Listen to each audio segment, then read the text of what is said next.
এরাও এরা কি করবে?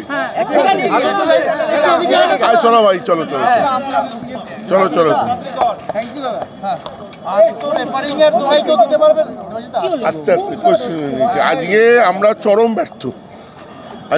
চরম ব্যর্থ, কারণ আজকে আমরা রেফারি কিনতে পারিনি। তাই জন্যে একদম জেনুইন পেনাল্টি আজকে আমাদের প্রাপ্য ছিল, কিন্তু রেফারি কিনে সব ম্যাচ জিতে এই ম্যাচটা রেফারি পারিনি কিনতে।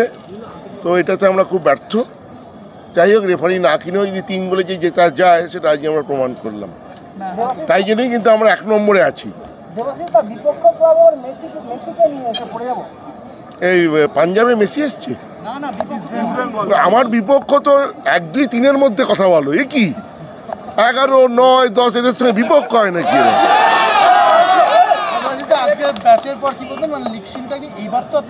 না, আমি তো বলেছিলাম গত ম্যাচে আরও 2টো ম্যাচ, তো এই ম্যাচটা এবং পরের ম্যাচটা একটা নেগেটিভ পয়েন্ট আছে। এই যে এতদিন একটা গ্যাপ থাকবে না, যদি পরপর খেলা হয় না, একটা টেম্পো থাকে। আজকে খেলা হলো 5 তারিখ, তারপরে এটা 23 তারিখ।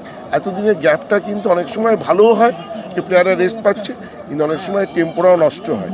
তো সেই জন্যে তবে আমাদের প্লেয়াররা এতটাই ম্যাচিওর, আশা করি আমি এই পরের ম্যাচও ওরা বার করতে পারবে। শক্ত ম্যাচ উড়িষ্যা দিব্যেন্দু, আমি আগের দিনই বলেছি অসাধারণ খেলছে। আমি আগের দিন বলেছি, সেটা আজকে আবার প্রমাণ করলো। দিব্যেন্দু আজকে নিয়ে 6টা না 7টা ম্যাচ খেললো, তার মধ্যে 5টা ম্যাচ ক্লিনশিট হয়েছে। তুমি যে স্ট্যাটিস্টিক্স দেখো, 7টা ম্যাচ খেলেছে, 5টা ক্লিনশিট। দিব্যেন্দুর পারফরমেন্স দিব্যেন্দু নিজেই বলে দিচ্ছে।